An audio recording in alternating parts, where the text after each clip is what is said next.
ridiculous. This violates every canon of respectable broadcasting. How are you? Hey, who wants to help me get this recorder out of here? I need some muscle over here. You are listening to Blame Your Brother.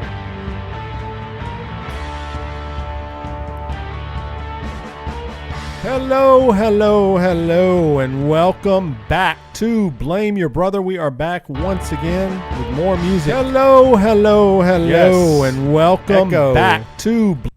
All right, I think we're here. So, hello, everyone. Welcome to Blame Your Brother. We are back once again, episode 207. Boy, this is starting off swimmingly well. That's probably why we didn't win any awards this year. But anyway, we are back Thursday nights, 8 p.m. Central Standard Time at blameyourbrother.tv. We stream the show every Thursday night, so come hang out with us as we talk and we entertain you.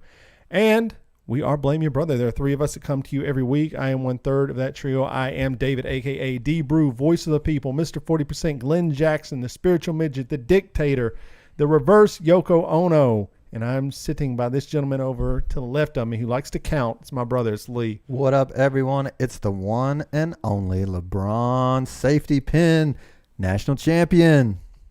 And then we have this other guy sitting over to the right of me. It's John. Hey everybody, John here, a.k.a. Tico, a.k.a. Mr. Groupon, Mr. PTI, the Madman. They got John Tortorella, a madman. They do have a madman. Okay, he's a madman. All right, we are here to entertain you. We are looking forward to it. A lot of things to get to today.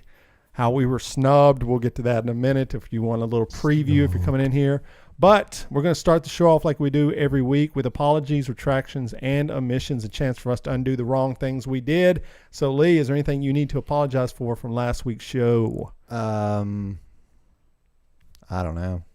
Do you got anything for me? I feel like maybe I went a little soft on Trump. No, I was playing the adversary. I was thinking like, Trump supporters are people too. You actually defended Trump and the media's portrayal of Trump. Well, you I said tried. You said I tried. I don't know if I actually did it. You said we need to give him a chance, which when you said, you used to not say that. You're like, hey, man, you got to give a guy a chance. The media's treating Trump wrong. I didn't say we need to give him a chance. I would never say that. What I said is that they are misconstruing what they say often in headlines. And that's true from both sides. That's just that's politics and media in general. Well, you didn't really talk about the other side, though. Yeah, we did. Okay. Go back. Run the tape. You asked me if I had anything. I said yes. And now, do you want me to give you? I feel bad for even speaking the truth. All right. Okay. John. Nah. Okay. All right. We're good. I just want to say, last week we talked about Adam Cox and still tragedy. But, I think just want to give a shout out to Chris Sinzak, Decibel Geek. They have raised a lot of money for the GoFundMe for his funeral. So it's always good to see when people express their human side and actually help people out in a time of tragedy. And if you didn't listen last week, our friend Adam Cox, writer for the website, passed away last week. And it's still a heavy burden. It sucks. But we're doing this one for Adam and the rest here on out. So, he's with us in spirit every episode. So there we go. All right. Well, let's just go ahead and get moving. I had a crazy busy week this week. I'll just give you a timeline. You can pick, what you want to talk about. Oh yeah. First off, my daughter had surgery on Tuesday. Then on Wednesday, I celebrated my 15th year wedding anniversary. Today, I early voted, and I also got some new BYB gear in the mail from Teespring. So crazy week. Tuesday, my daughter had to go to Vanderbilt Children's Hospital to have surgery, and she had a blocked tear duct. And that's never fun. Like, we had to get up. We had to be at the hospital at 6 a.m., which sucks. Well, what's the lead up to that? How do you know? She would get like colds, and her eye would get like super gunky, like really bad. Like, it looked like she had pink eye, but she never did. We take her to the doctor. Like, no, it's not pink eye. So we went to a specialist, and they said, she's got a blocked tear duct, so she's going to have like minor surgery. So they got to put her, give her gas and put her under, and they went in. It was quick, but in those moments, like, yeah. I don't know you guys, I'm just expecting like the worst to happen. Like, well, both my kids have gone under surgery, and it's yeah. And what else is that now with COVID, only one parent can go in. used to, you could both go back there. Well, now, so I told Casey, I was like, well, you can go back there with her, Not that I didn't want to, but I know she wanted to more, so she went back there. During the surgery? No, I mean, in Just the up to the point. Yeah, it's up to the point, prep, the waiting room.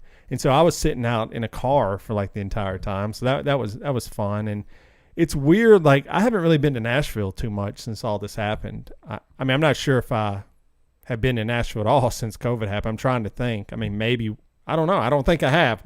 And like everyone's wearing masks, which is good. That is great. And it's wild to be in like a group of all these nurses and people coming in. Everybody's wearing masks, which is a far cry from where I live, Williamson County, where like no one's wearing masks most of the time. So that was kind of wild, but surgery went good. She's doing good, but it's just as a parent, that's a tough moment to go through. You start thinking of all the things that could go wrong and how it would affect you and all that, but everything went good. So, that was a blessing that it's over with, and hopefully that is fixed. But with everything, you could have to come back. And like, nah, I'm good. I'm not coming back. She'll just have to have a blocked tear duct forever. But, yeah, and Jake had surgery when he was little, and I was there. And it was rough because, like, they're willing your young children away from you, and they're, like, freaking out because, they don't know who this person is. And so, yeah, that was that. But then, yeah, I had my wedding anniversary. I've been married for 15 years, and last year we went to Paris, if anyone remembers. That was a fun experience. This year,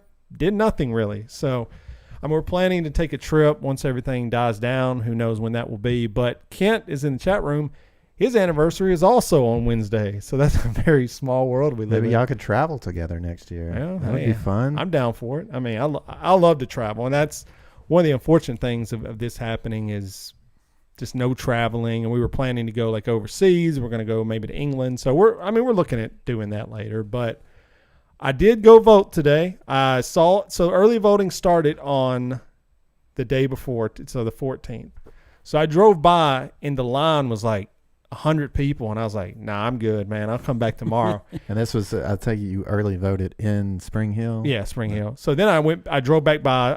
I take my son to the bus stop in the morning. I make sure he goes to the bus. I drop my girl off, and I drove by the line again, and it was like 75 people, and I'm like, oh my God, dude, what is happening? I was like, nah, I'll come back later.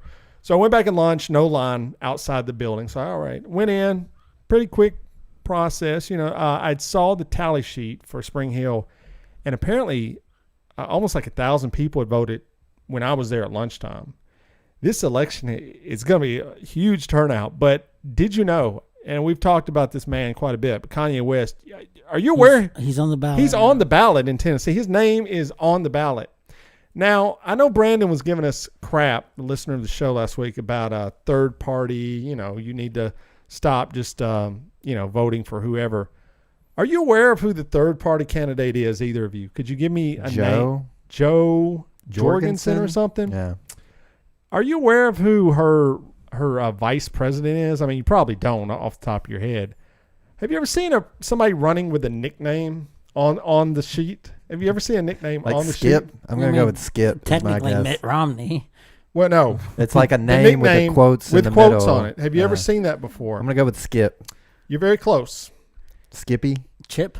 It starts with an S, and his nickname is Spike. Now, Spike. Wow. Spike. What respectable world do we live in? Like, his name is Jeremy Spike Cohen.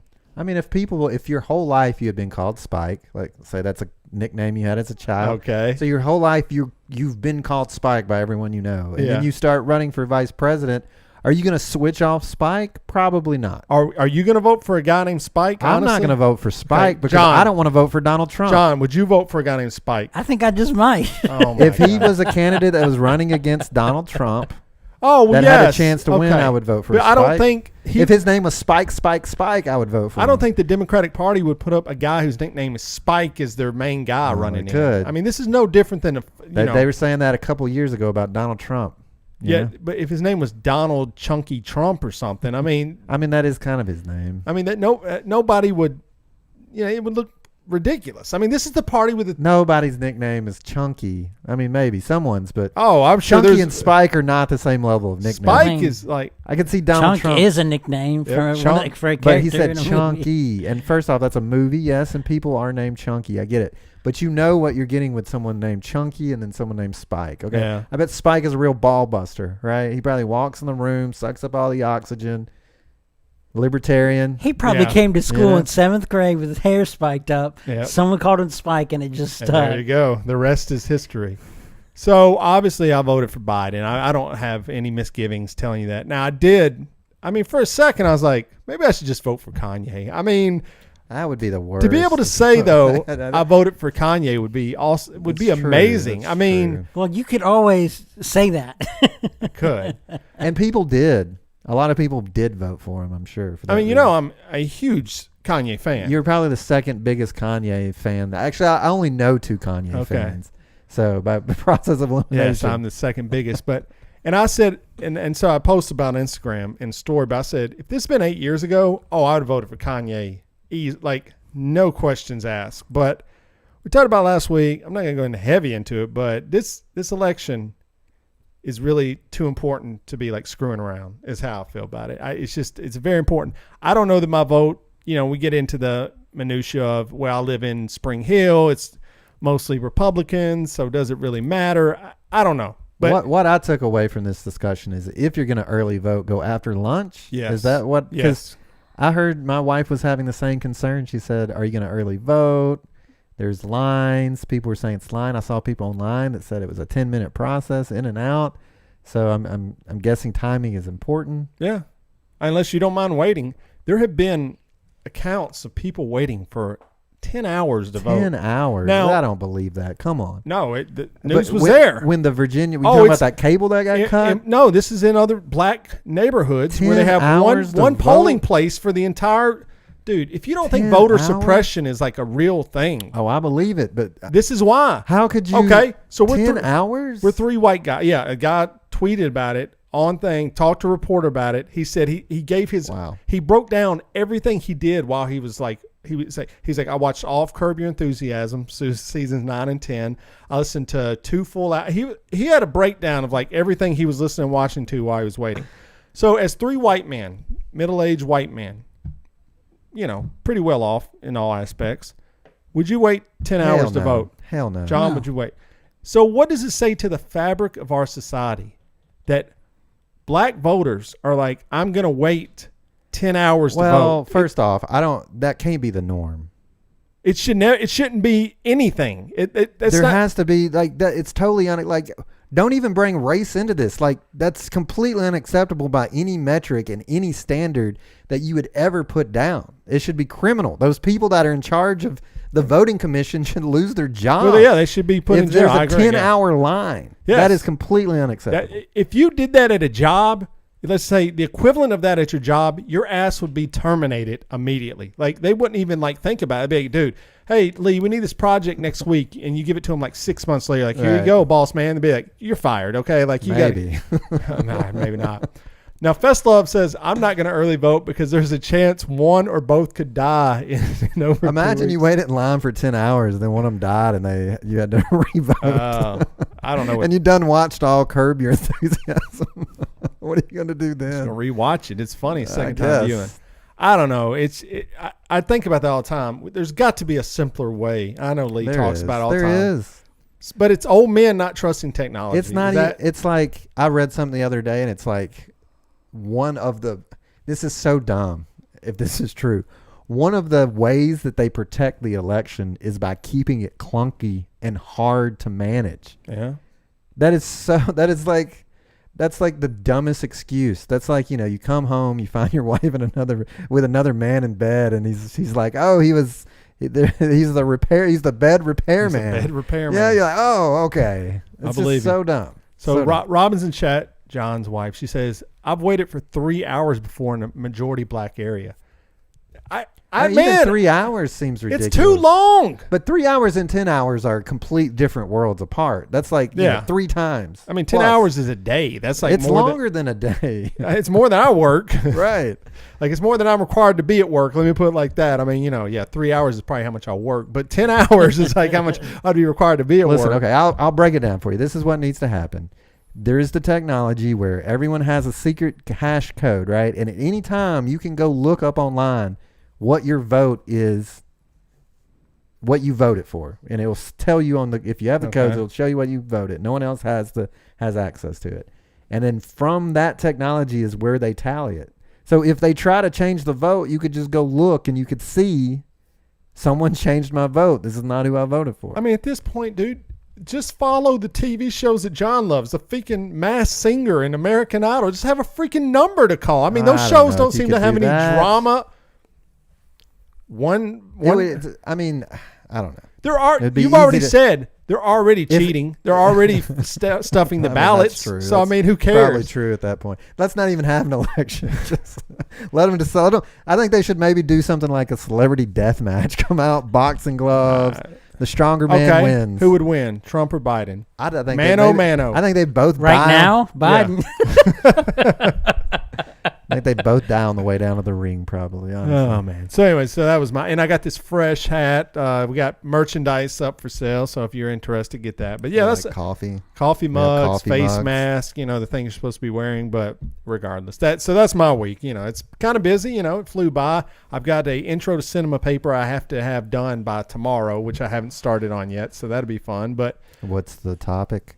Plot versus story. And you get to pick your movie, and any movie in the world. He gives you a list of movies, and I'm picking the movie Moonlight because I've seen Moonlight like 6 or 7 times. Plot versus what? Story? Plot versus story in cinema. Plot versus story. I've read the book like multiple times, and I'm kind of getting it now, but like it was taking a little bit to kick in. Story is what you see on the screen. It's what happens on the screen.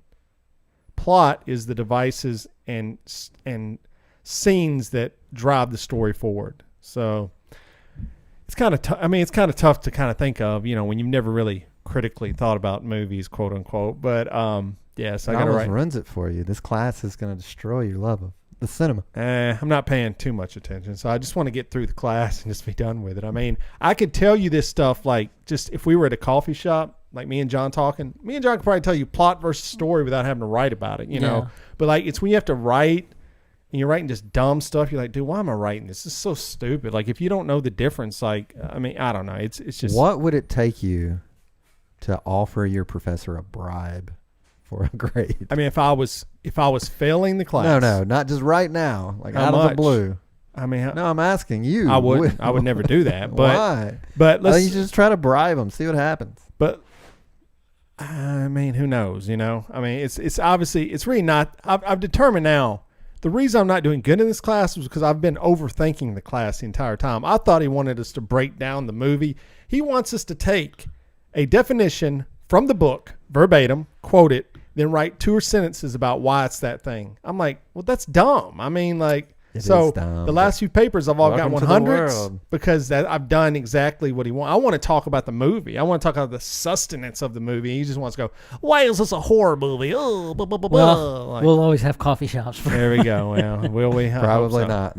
So there you go. All right. Well, that's my week, Lee. I'm sorry. I'm feeling a little some from the chat. I was not looking so fresh, so I decided it would be a good idea to stay up till like 3 o'clock, 5 hours straight one day and read an entire book in one sitting. So what book? It was I've never met a story I didn't like. It's the Todd Snyder memoirs. Okay. So he's doing a thing where he's huge Todd Snyder fan. I don't know if you're familiar with his work. Like parody songs and stuff. I mean, he did. Beer Run, was it? Bob and Tom back in the day. Here's the deal with Lee. Lee is looking at me going, I don't know if you know I'm a Todd Snyder. Brother, I won free tickets to go see Todd Snyder. You went with me to the show. Like we said, Hardworking Americans many years ago. I called one. Oh, that's right. I called Lightning 100, and I said, Hardworking Americans said with Todd Snyder. I go, oh, I know who. I called you immediately and said, I got these tickets, and we went. So do I know you're a fan? Yes, I was there. Anyway, I don't think you know how big of a fan I am. But anyway, he's doing a thing where he has this thing on Sunday afternoons, and it's called the First Church of Holy Agnostic something, I don't know.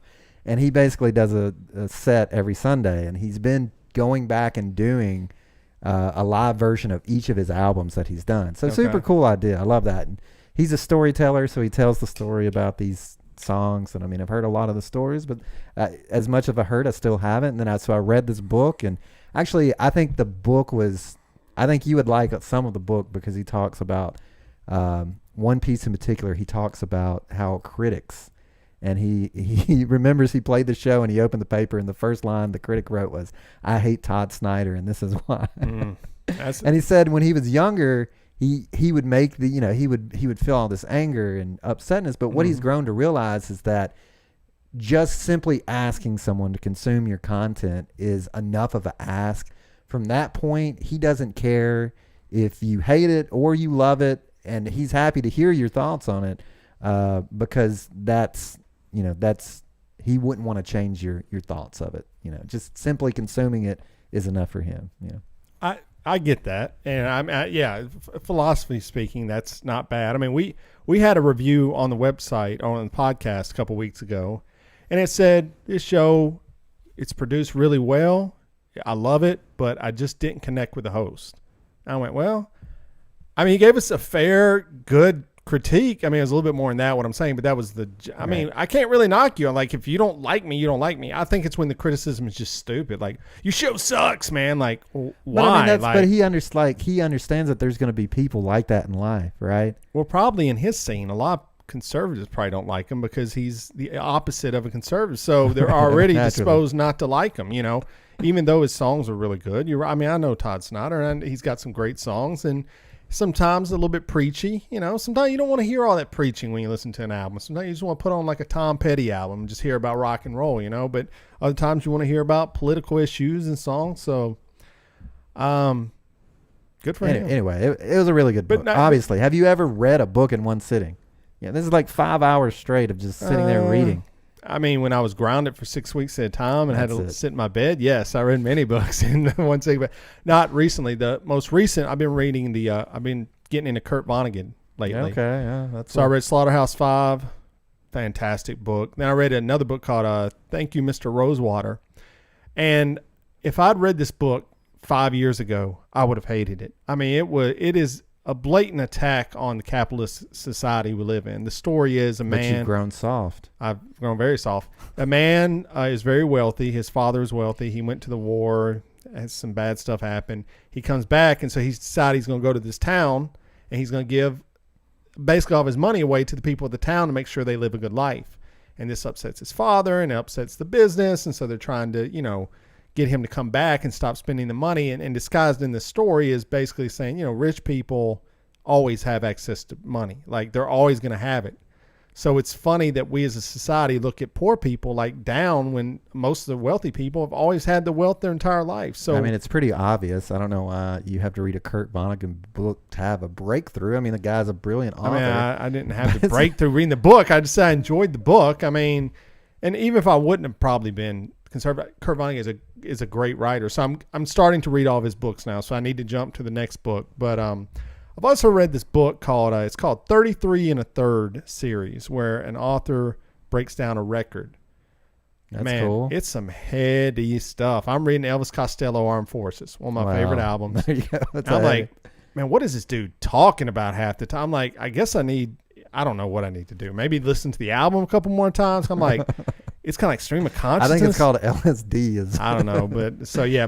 So anyway, I would say I've also read the most recent book I've read in one setting is something like Hand's Made Tale. But I would say the book is really good. Read it, especially if you're into like Americana folk music, because he drops like he knew. He was hanging with Garth Brooks. He was hanging with how is he hanging with Garth Brooks? Like, so Garth Brooks, when he was in the Chris Gaines era, wanted to record. So the whole thing with Chris Gaines was he was going to make an album, and that album was they're going to make a movie, and they were going to release the album, and all the songs were going to. So he wanted to record one of Todd Snyder's songs. So he brought him in, and they record it and everything. What does that consist of in the book? Is Todd Snyder like, you need to play this? It's this whole story. It goes into it. So does he like Garth Brooks? So he loves Garth Brooks because really his thing is like it's a whole thing. So like Todd Snyder started telling the story about how he knew at the time. Todd Snyder was like super happy to be in this situation where to get to work with Garth Brooks, because he shows up and there's these famous musicians. They're in this super nice recording studio. He's hanging out. He's recording the music. So later, after the album comes out, it made like $2 million, but it was largely considered a failure. They didn't make the movie. And Todd Snyder started telling a story on his shows about how he knew it was going to be a failure, even though it wasn't the truth. And he says now he looks back and he feels horrible about it. And he says he shouldn't have done that. The thing is, so Garth Brooks decided not to record the song because his mother was ill, and there is a line in the song that the mom didn't like, and Garth Brooks was like, I can't record it for my mom. So he sent Todd Snyder a $10,000 check in the mail. Didn't have to. Very unheard of. Evidently, Garth Brooks is like very generous. He goes and like buys families houses in need and like takes care of their medical bills and stuff. That's nice. He's like one of the few, according to Todd Snyder, like one of the few, wealthy musicians that actually gives back somewhat. But what do we think of Garth Brooks though? And not the man. Obviously, it's hard to say. How did you know Garth Brooks? It's hard to say. Well, no, just based on those stories, I've heard that before. It's hard to say. Yeah, like what kind of delusion leads you in your life in the middle of your career? I mean, successful as can be, and you just go, you know what? I'm gonna play this dude. I mean, I kind of get it, and Todd Snyder kind of talks about it in his book a little bit. It's ridiculous. But here, you're Garth Brooks, right? Yeah. Anything that you could do the Kanye West Pee Pee Poo Poo song, yeah, and people would go and buy it and they would play it, right? Because you're Garth Brooks. Yes. So as an artist, you don't really know if people are listening to the art. So by becoming Chris Gaines and going in a completely different direction, you're not going to have people that love the Garth Brooks brand, right? You're an artist. I mean, he's an artist, man. Like, you can't look at art and go like, man, what was he thinking? It's like, that's the whole point. The best art is coming from left field. It would be like the Ramones going, hey, man, we're going to make a country album. Like, no, bro, I don't want to hear that. The Ramones probably did make a country album. No, they did not. It might not have gotten released. No, they never did. Trust me. I just think, anyway, do you like Garth Brooks' catalog? I'm not a huge Garth Brooks fan, right? But I mean, I think like, what's that one? Blame It All on Your Roots. What's that called? Friends in Low Places. Friends in Low Places. That is like, to me, one of the best like karaoke but songs. Is it a good song? No, but yes, it's a great song. It's a great song. It's a great song. But like when you get deep into his stuff, it's not stuff that I care or want to listen to. So, but I mean, obviously it's quality, right? John, I know you're also one of the best showmen. Showman, yes, like coming down on a girder with a harness and stuff. Who does that? Motley Crue. Did they? Oh yeah. In a cowboy hat though. Yeah, I'm sure they've had cowboy hats. Dude, Tommy Lee used to drum upside down on a rotating drum stage in the middle of the crowd. You're not going to beat that. I mean, there are people. That's crazy stuff right there, dude. So, anyways, John, I know you like Garth Brooks. Yeah, definitely a big huge fan. Huge fan. Yeah. Anything to add to that? In fact, John is when I think of Garth Brooks, one of the songs that I immediately think of always was His Neck Was Red as Alabama Clay. Yeah. It's because of John. Yeah. If John was not my life, I would never have heard of that song, and I'd be better for it. Yeah, that's true. Right? It's not a very good song. But from that book, I would say Todd Snyder has a story about Slash that you should just read. It's hilarious. I'll just leave it at that. Is that a wig? Huh? Is he wearing a wig? He don't say? It's not. He didn't talk to the guy. Okay. It's funny though. Okay. But okay, one more thing I did. What is the book called? It's called "I've Never Met a Story That I Didn't Like." Okay, I know you mentioned it's not a very good title, but okay, it's whatever. So the other thing I want to talk about, in 8 days, Becky Warren has a new album coming out. So super excited about that. I'm sure we'll talk more about that. But I did want to talk about a little Twitter thing that we got into was the favorite Beatle. Oh yeah. And she said, Paul, no question. Like, you didn't even have to ask it. I mean, okay. I'm just going to give you one more chance to defend your... Oh, I mean, I imagine you're slowly turning into a Paul McCartney guy. No, never. Right? Oh, no. Are you sure? You're reading Kurt Vonnegut. You're voting... Oh, John Lennon's more in line with all that than Paul. Paul is a capitalist, 100%. Paul would have sold the Beatles out for anything. John's the one that was like, he's a socialist. He didn't really care about writing. Paul wanted to write 10 songs every year, and John's like, we can write 3, and so you can see that's why if you just look at their songs based on quality, not quantity, John's got the better songs because he wrote less. I mean, it's easy math to do. I mean, if I expect you to do 7 songs an album, I only got to do 3. My 3 are probably going to be like all 3 really good songs. You're 7. Okay, if 3 of them are great, that means 4 of them are like Old Brown Shoe. Like, what are you doing? Like Obla Dee, Obla Da. We've already talked about Maxwell Silverhammer. I mean, some Paul stuff I love, but some of it I think it's cringe. I think it's like, dude, you could have derailed this band with some of these songs. You could say the same thing about John Lennon. I will say it's interesting. Name the song. I don't know, but here's the thing. What I think is interesting about the whole argument is, like, I was pretty sure she was going to say Paul McCartney. She seems like a Paul McCartney. Right. But when you ask people that question, you never really know. Oh, you never really know. I think you can kind of pick up. You think, but then, like, when it comes time for the answer, you're like, Nah, I meet most people. If they like the Beatles, I can tell you, like, if we sat at a table and we didn't know each other and we did this podcast every week for 2 years, okay? And we never talked about the Beatles. Never, it'd be weird, but I would definitely, I don't know about you. You might be a wild card a little bit, but John is a Harrison dude, man.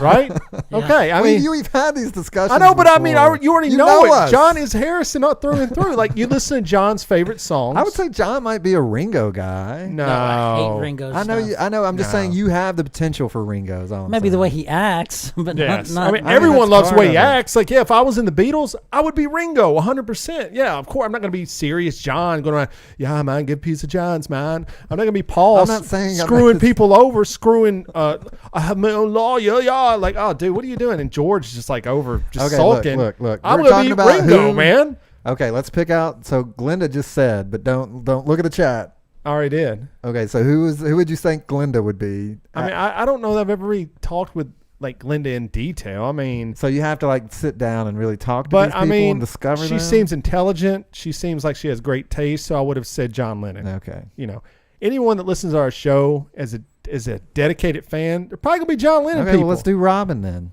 Who is Robin's favorite Beatle? Yeah. I mean, she's probably she's married to John, so you got to factor that in. I would say she's a Paul guy. A Paul? Yeah, Paul. I'd say she was a Paul guy. Yeah, I mean, come on, man. Like, you get the root of someone. If someone is kind of a instigator, button pusher, they're already. I mean, this dude's like John Lennon, and like the thing I love about the Beatles early on is like they couldn't really rebel too much because they were trying to make money. They'd come to America, so you got to wear these ties, you got to wear these suits. So you mean they just weren't high? Not yet, right? And so John's that's the difference. John's rebellion was to undo his tie a little bit, just a little. He's like me. He just went a little bit over the line, just where you piss someone off, but not enough to get like in serious trouble. And that's a John Lennon. He's going up guy. to the line and spitting over it, but he's not stepping. That's me. I like to go right up to the line, just put my foot like just barely over. I was at a flag football game. There's this line you're supposed to sit behind. I would just slowly put my foot out over the line every time. You're the problem with the world. Okay, but Jeff, do you know Jeffrey Style? Can you speak to Jeffrey Style? I don't know Jeff. I've already seen the chat. I could lie and say, okay, well, just based on what you've seen. Just John Lennon, he's a ball buster. He's John Lennon guy all the way. He's bust our balls all the time. I mean, he's definitely a Lennon guy. Yes. Would I think Becky Warren would be a Paul guy? Yeah, I could see that. I mean, I could see it. Like Jen Starr-Cynic. Now, we should ask her. Okay, there you go. She is a George Harrison person through and 100%. 100%. Okay, I like it. We'll have to ask her. I mean, would you disagree with me or? I mean, just based on Cold alone. Yeah. Yeah, I'd be inclined to agree. And if we look at people like Leland Statham, that's a Paul McCartney guy. Bob Mueller? I don't know. He could be a John Lennon. I see Bob Mueller. Are you putting Ringo on anyone then? Or is that just like deranged mental patients? Oh, that's definitely Ringo. If I met someone that didn't like music at all, they would probably like Ringo. Like I worked with a lady that grew up listening to the Beatles, and she said, people who are in pre-K. There you go. Yes, they love an octopus. But I worked with a woman. She said most people at the time loved Ringo just because he was so approachable and he was so funny and he was gregarious and all that. So a lot of people connected with him. It's kind of like Ringo would be their friend, but that's not the guy they want to sleep with. That's the comparison I kind of got from her. So, I think we just need to come up with one of those internet Beatle quizzes. Which Beatle are you? Take this personality quiz and put it on the website. I was thinking at some point we need to get some listeners to call in and we have the Blame Your Brother trivia challenge. I've got a bunch of questions that we could ask them that they would only know if they knew us, which they don't, or if they've listened to the show enough. And nice. like some deep cut questions that only true listeners would know. So I think at some point we need to make that happen. Okay. So, it's a great idea. all right, there you go. Anyway. Well, yes, Becky Warren, I'm very excited about it. I bought a bunch of albums this past week as part of kind of like my anniversary present. Target's got like a buy two, get one free. They got some decent vinyl? albums. Yeah, vinyl. And they're Target exclusives. You know, you get like what are we talking a certain here? color. I got a Kendrick Lamar album. I got Amy Winehouse, and I got REM Out of Time. And each one has a different color vinyl inside, which is kind of cool. Which one was the clear one that you got? That was Kendrick Lamar. Okay. So, and yeah, so if you're looking for vinyl, go get that. But yeah, I've told Becky, I've told Jen Star Cynic, they need to just make an album together, like a B-side and A-side like we did, and let's get this made. I've told them this like every time I see them. I think they said it's expensive. It's not that expensive. We had it made. If it is or not. Ours was like I'm just telling you what they said. Ours was like $300, man. But anyway, that was years ago. So, his table is failing. Seen better days. John, what about you, man? Anything this week or is it slow? We in Davidson County, the kids from second grade and below started back in school live. Wow. Okay. And that was an adjustment, especially with the transportation factor, because Asher is supposed to ride the bus, and the evening bus driver just never showed up. What? Whoa. You're saying the evening bus driver never showed up? Yeah. So he was stuck at school? Yeah. So how does that, like, you got a call, obviously? Yeah, they called, the teacher called me, and, like, we don't know. Are you not sleeping? Robin actually took that day off. Oh, okay. Gotcha. Just for that purpose, just because it was first day of school. Gotcha. But it was... it's a little bizarre sounding. Yeah. Kid's going to be in school. I'm taking off. So, like I say, Nick catches the bus where the babysitter is for Abby. He just likes that bus better. Some of his friends live on that street. Some mornings, the bus... it just doesn't show. I guess it's around like 20 minutes late, and that'll make them like get to school late. And so I'm like, we could definitely identify with that the way our high school bus driver was. That's true. Yeah. So how is he adjusting to the bus? I mean, he's been doing it for what now? Well, I mean, how many days? This tomorrow will be his fourth day. Now, are you like worried about this? I mean, is it people I'm don't know now? So your child has autism. Yeah. And is that factored in, or do you tell the bus driver that, or I mean, I don't know how that works. He doesn't ride a normal bus. Does he have to wear like a red A on his chest or whatever? No. Scarlet letter. Okay, so he gets on a special bus. Yeah. Okay, I got you. That makes more sense. Just because of his size alone. Okay. And I mean, he's got to sit in a restraining seat. I got you. Okay. Okay, that makes more sense. And so between that and his age, because he's in pre-K, he's not really in kindergarten. Right. So, yeah, I was very not happy with that. Does he like riding the bus? I think it's hit and miss. Today was weird. He came home from school today. He got off the bus, and once he got off the bus, like all the way, out of nowhere, just burst into tears. And he's kind of like a parrot, you know, and the way he learns, he learns in phrases, not in words. Right. And so he doesn't really, I'm like, what's wrong, buddy? And he just couldn't articulate what was wrong. And so I still don't know what. Yeah. I mean, you can't blame the school if the bus driver doesn't show up. No, I don't blame the school. It's just that I'd like to know what happened to the bus system. Driver. What happened to the bus driver? Evidently, they have a lot of. They didn't take into consideration that pre-K gets out before the main school does. But this is day 4. I mean, that was the first day. Now it's fine. Oh, the first day's even worse, really, truthfully. Yeah. I mean, especially if you're wanting to get kids adjusted to like a normalcy, you know, like, my understanding is that there's a bus driver shortage. Well, dude, would you want to be a bus driver? Because I've thought, man, there ain't no way. There's zero chance that I would. That seems like one. Those people are saints, dude. I mean, I know some people that are, and there's some that love it, and there's some that even if you really have life choices that they question. Let's say you love kids. I mean, yeah, you love most kids. Some kids are shitheads. Well, here, dude. I mean, here in Davidson County, the deal is most of the people doing bus drivers. There's some that love it, but the ones that don't, they're just trying to get into public transportation because it pays better, it has better benefits. But they have to have like experience, so they do the metro gig for a little while, and they just leave because it doesn't pay as much. Well, I worked with someone whose wife was a bus driver, and they said they made all their money doing extracurricular stuff. Like they would sign up for every football games, basketball games, because that's where you make your money. Like you said, you don't make any money. How are we not paying bus drivers? Once again, dude, I don't know how you could get away with that. That is one of the most vital jobs. Truthfully, I mean, think about it. It is crazy. Also, you have all these kids that aren't even buckled in. And this person in the biggest vehicle you could imagine. This person's responsible for the safety of every one of those children.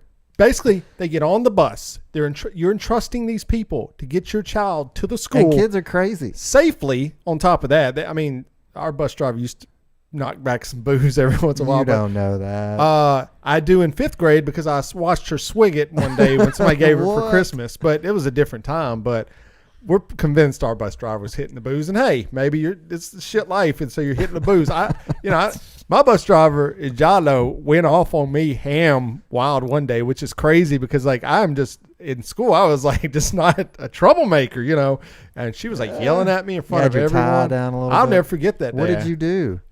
He was talking back to her. What were you saying to her? I think we made fun of her driving or something, and she heard us. And of course. Well, me and John were nerds that sat up front, so she could hear everything we're saying, and she just, I guess, she's having a bad day or something. I don't know, but don't insult the bus driver's driving. I think she kind of apologized the next day or something. I mean, I was used to getting yelled at. That was that was a Thursday morning in my life, But yeah, those bus drivers. So hopefully he's getting adjusted to school, and that's tough. Just introduction to school. I mean, say bus drivers are important. I mean, hell, teachers, they're watching your kids all day. It's basically like a daycare and an education system rolled into one. And it's just a shit world we live in where they're not even getting paid enough. It's crazy to me. And it's crazy that people complain. They don't want to pay more taxes to pay the teachers more. And it's just that's when you can look at society and go, what's wrong with you people? Honestly, if we're not paying, and whatever you think of police, if we're not paying police well, we're not paying teachers well, what are we doing? What are we doing? Yeah, I mean, it goes back to what we were talking about earlier with the historically black voting districts. I mean, the same things for school. You see these historically black schools, and the people want to defund it and make private schools, and the rich people want their taxes to go to the rich schools. I want my vouchers. And it doesn't make much sense. It's just really heartless and cruel at that level. But even the people that aren't heartless and cruel, it's a lot of people just send their kids to school. Like you said, they see it as daycare. And they don't even care about the education. Conservatives, you're right. Conservatives want everyone to just send their kids to a school. They want to get money back from the government to be able to send their kids to the school they want, not realizing or not caring or not giving. I don't know what it is with these people. Do you understand? That would totally raise race relations in America. I mean, not race. Yes, race, but also just economic hardships on kids that are barely getting by. Oh, where are they going to go to school? They're not going to get to go to MBA or FRA or all these initial schools. Well, that's the whole thing with the busing thing. When it first came out, it was very clear they were using it as a vehicle to segregate. Yes. After segregation, it's there's not segregation anymore. And it is an economic tool as well. I know it's racial, happens to play in economics, but anyway, we won't get that. So. It's a crazy world. Well, let's talk about Best of Nashville real quick. 2020. Are you sure you can talk about Best of Nashville? I can see your blood pressure rising already. I think there's a level of hatred, and I think Nashville Scene and Donald Trump are right there. Donald Trump is one. Nashville Scene number 2. Here's the thing about the scene. So if you don't know, they have these Best of Nashville Awards every year. And the first year, here's what happened that messed us up. The first year, we got in the top 3. And the first year we emailed them was hey, we love your Best of Nashville. That's true. What are the rules? What can we do to increase our chances? And they were pay us for an advertisement. You know how David took that, not what. And we didn't pay them, but the fact that we expressed interest in the Best of Nashville, which probably was something that was rare, got us a number 3 spot that year. Yeah, because they didn't know that you they didn't know David. They didn't know you had your tie down a little bit. Here's what I think of any. So, anyways, it's a Nashville Magazine, they do these popularity contests. That is what it is. It's like best doctor, best lawyer, best podcast, best restaurant. Every town has whatever. them. Everyone has Murfreesboro has them. They're called the Ruthies. And so I'm gonna lay it out on the line, okay? I paid this Russian hacker to vote for us a lot, okay? And outside of the Russian hacker, you yourself voted a lot. So I know at least we had 200 plus eaters, And from the chat, I say cheaters never win. Well, I mean, I would disagree with you substantially. We can look at the Houston Astros, Lance New England Patriots, Lance Armstrong, America. Yeah, we could look at a number of reasons that cheaters actually always. Donald Trump. Yes, there we go. Cheaters always win, Jeffrey. But we didn't even place in the top 3. Honestly, a year ago, I would have been very upset about. I'm not. You were a year ago when we didn't. At the point now, I'm like, who gives a damn, dude? I mean, you say that, but we can tell you're a little salty. I would have liked to win. I always want to win. Like, if I play something, I want to win. Okay, obviously, that's just me. But you know what? Our friends from Champagne Way, congratulations, were number 1. Champagne Way. If it couldn't be us, I realistically did want it to be someone at least I'd heard of and knew. Like the other 2 podcasts, never heard of them. I mean, and I know there's a lot of podcasts out there. How you going to hear of them all? But the guy that come in third won like best podcast, best writer, best blog. He was winning like all these awards. Best friend of the Nashville Scene. Now, let me tell you this about our friend Half Pint. So I was like, yo, we didn't win. He's like, well, my friend so-and-so, like my friend. I don't think he said friend. He just said this. He likes the guy, Right. won. And I was like, well, I've never heard of this dude. And he's like, well, who's heard of you? I'm thinking, with friends like this, who needs enemies, bro? Who's heard of us? Pint is ready to stab everyone in the back. Don't. But I'm like, bro, you literally have been on the show multiple times. Like, he introduced.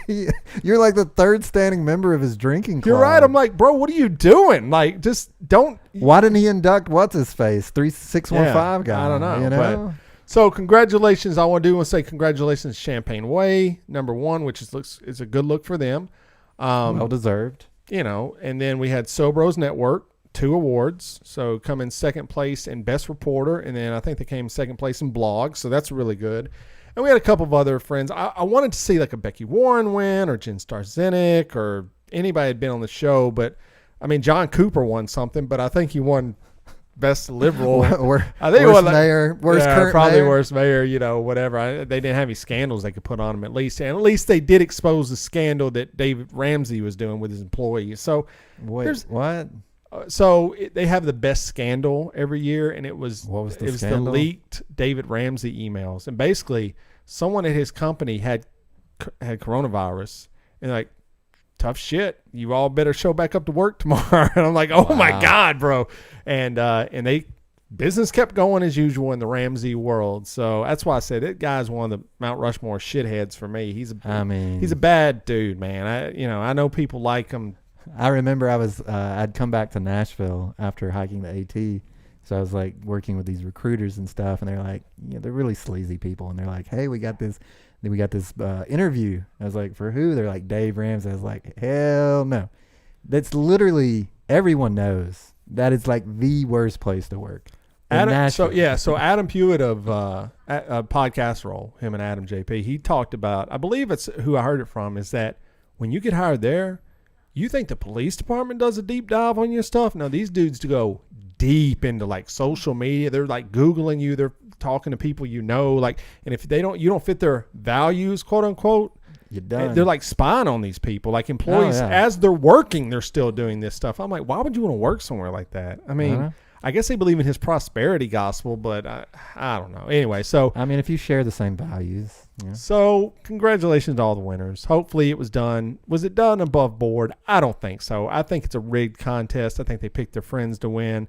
Do they pick every friend to win? No, I don't think so. But I think there's certain people that kind of get a bump ahead, and it's their magazine. They can do whatever they want. But I'm thinking at the end of the year, I'm going to put together the Blamer Awards. I'm going to have to think about how we're going to do this, but I think we need to have some actual awards done on merit and not on. I mean, don't you think we're going to be just as biased? Of course, if not but more so. Well, it's our award contest, so I think we should have best end of years, like best album of the year, It's just us voting. So we're not asking people, hey, man, come to this site, man. Give us your email where we can sign you up for our emails. Hire a Russian hacker. Yeah. No, I say we need at the end of the year, we need to do the Blamer Awards. We're going to give out best conservative, best podcast, which we can't vote for ourselves. But I think we're going to go ahead and we're going to put the paperwork in for the House, the Congress House on the steps. We're going to have a huge party. There you go. We're going to rope it all off. We should have a party. If Corona's done, I think we should have a little shindig somewhere. But anyway, that's that. So congratulations all the winners, and that's that.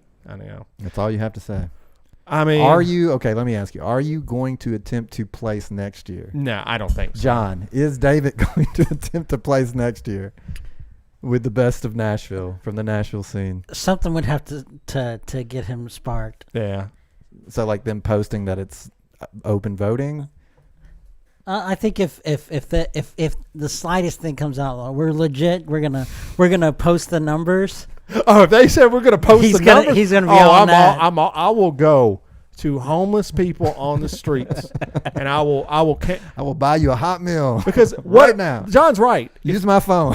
If I wake up one morning and just go, you know what? Screw these guys. I'm gonna go campaign to every person in Nashville. Here's the other thing I'll mention real quick. So they say in order to be able to win, you have to submit 20 votes in 20 different categories. There's no way. There's no absolute way anyone's doing that. But I will say this. Best local actress. I was like, hey, everybody vote for Elizabeth Donaldson. Do you know who won best local actress for the Nashville scene? Probably some famous person. Yes. Like, what's her name? Reese Witherspoon? Yeah, she was second. Nicole Kidman was number one. I went, what is Nicole this? Kidman even live in Nashville? She does because she's married to Keith. I don't know if she lives in Nashville. I think she lives Brentwood. Yeah. So is that technically local Nashville? enough? Nicole. And then I'm like, all right, best rapper. Okay, well then how's Jelly Roll, who came in third place, a tie? I'm like, well, dude, who's number one? Someone never heard of. Yeah. And the best comedian, Nate Bargatze. Well, dude, come on. You got to make it for indie people. You can't have known people win. I feel like that's stupid. Here's the thing. The local comedians are a very tight-knit group. They all know Nate. Surely. They're happy to see him. Yeah, but Nate doesn't need the award. No, see, these awards should really be, there should be two rules. Number one, independent artists should be eligible to win. I've always thought the same thing when American Idol come on. I go, wait, some of these people are signed to record deals that are on this show. That's stupid. No, it should be independent artists that have never had the chance to make it. That's the first thing I would say with the Nashville scene. The second thing, if you win one year, you should never be eligible to win again, because I think the whole purpose of this thing is exposure. And No. It's to make money for the Nashville scene. Dude, they're not making any money. But it's no chance in hell. It's a marketing opportunity for them. Yes, I think they do make money, because when you go into a restaurant, you see all the plaques up, and then you probably have to buy a table at the award ceremony to come in. And we did have to buy tickets. Oh, we did have to buy tickets. See, and there's a whole supplemental marketing. We had to buy one. The advertising for the Best of Nashville issue is probably one of their biggest issues of the year. They probably have 12 people read it, as opposed to one, you know? Now, who's taking shots at the scene? Did I say that or he say it? Just saying. I don't know. Jeffree Star is going off on rappers. Jelly Roll is good, but the Mob is better and Chulo is better too, and they all in Nashville. We already know who's won. That's what I'm saying. There's an undercurrent on the streets. All right, so Glenda, biggest fan. Yeah, we definitely got biggest fan. But you don't want to rip our fan base apart. Hey, okay, yeah, sure we do. We can't say that someone is a biggest fan. Oh, I will. Fan. Glenda, I will gladly say biggest fan. I would say at this point, if you're looking at the top 3 biggest fans, number 1 would be John's wife. She's in chat every week, never misses a week. All right. We have Glenda, would definitely be in the top 3. I mean, she reps the show. She always tweets out every Thursday, yo, these dudes are going live, and without fail. I mean, Jeffrey, I would put him up there. He's the one person that stayed 24 hours. I mean, but then how do you discount Jason Steen, who is for continual fan? Years it was but I was about to say, I was coming to my last one. Don't get him upset. I was going to say Michael Anthony. And, I mean, really, if you're rounding out a top 5, I mean, there's a number of people, but I think those people would be in your top 4. I mean, for sure. Those are hardcore. Is that our Mount Rushmore? Some Mount Rushmore fans right there. That's what we should just say. It's not best of. It's the Mount Rushmore. The end of the year Mount Rushmore. I thought, are we back to Mount Rushmore? Are you off that kick? Everyone, listen. I think at this point, easier to say. Everyone knows what Mount Rushmore means, and everyone is sad that they destroyed that mountain. But I'm not. It's like I'm you not. should be. Are you sad? You really John? should be. I'm not losing sleep over You it. really should be. I'm more sad about the justices of the black men in America. Those are things I'm sad about. You can be upset about many things. I'm sad about the American Indians getting slaughtered. My son's Yes, studying. of course. My son's studying that in history. Yes, Christopher Columbus, we know. He's coming to me and he's like, last week. Dad, I'm like, yeah, we were terrible. We're still terrible. We still are. We're terrible people. Donald Trump threw a roll of toilet paper at the Puerto Ricans and said, good luck. Oh, my God. You know? All right, so there we go. Best scene. All right, well, I think it's time to get to everyone's favorite segment, even the Nashville Scene. It's Dear John. Dear John, dear John, by the time you read these lines, I'll be gone. All right, Lee's going to read this email that came in, and John will try to answer it. This one comes in. Dear John, I love your podcast. I love it so much that you have encouraged me to want to start my own podcast. I know nothing about it or even what it should be about. What should I make my podcast about? From Dougie D. Dougie. Ooh. What I would say is if you want a podcast, it's something that you have. It's got to be episodic, so it's got to be something you're passionate about and something you know a lot about. So I mean, that's what I would go for. Is if you're into wrestling a lot, do a wrestling podcast. If you like comic books, do a comic book podcast. Something that you can contribute over and over and over again to. Interesting. That is one way to look at it. I would say if you want to have downloads and you want to win awards, get you some hot people to be on the show. Specifically, get you 2 hot chick sidekicks. You stand in the background. It's kind of like the Almost Famous shirt where the lead can't even. That's Misogyny fine. alert. Women sell, brother. Misogyny alert. Also, it's giving a voice to women. Misogyny alert. Do we really need another podcast with a dude talking? Like, we've got enough of that. We've got us 3, okay? This is about women. See, you would hit that because that is your view of the world. When Ruth Bader Ginsburg said, one day I hope there's 9 women Supreme Court justices. She didn't say, I hope there's 9 hot women Supreme Court justices. You know why they're hot? That's the difference. You know why they're hot? You know why they're hot? Because they're intelligent and they know the law. And attractiveness is whatever you want it to be. I think women are hot when they're intelligent. This is literally something that I would say on like episode 10. No, but I'm saying you would run me down into the ground for it.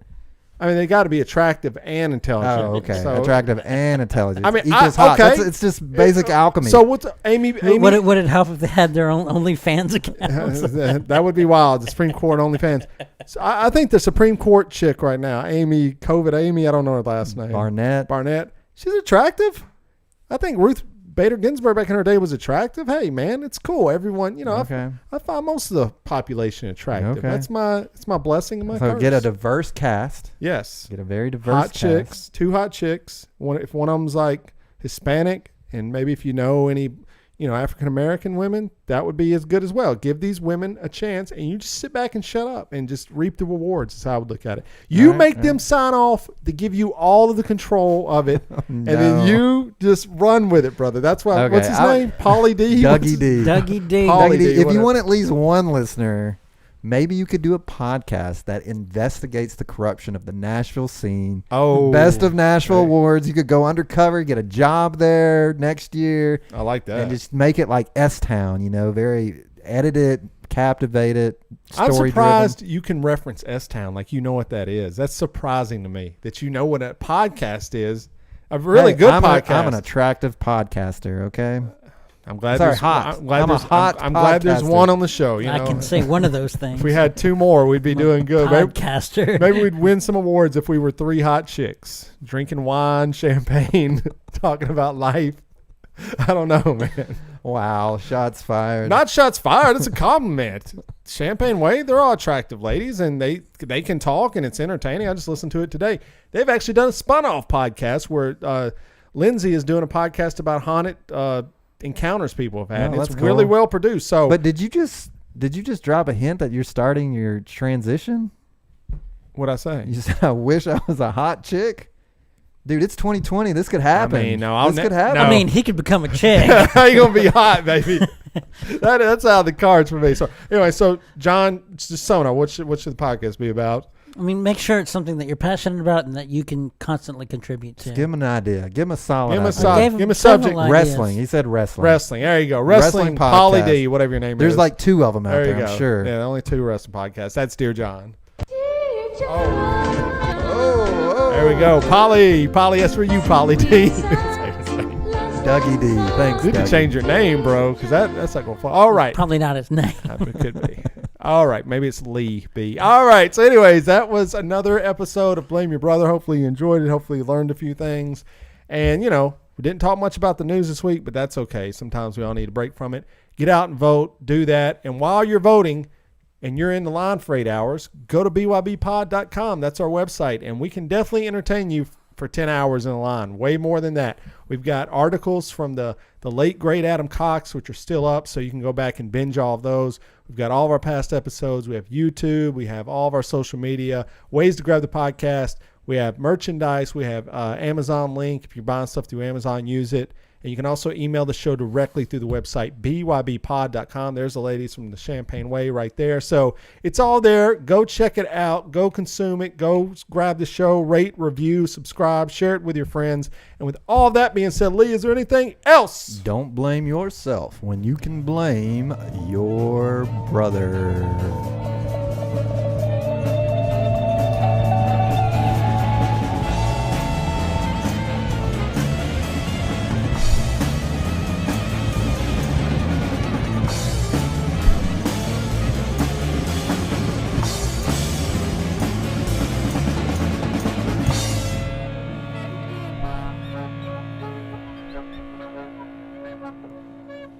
I'm Donald Trump, and I approve this message.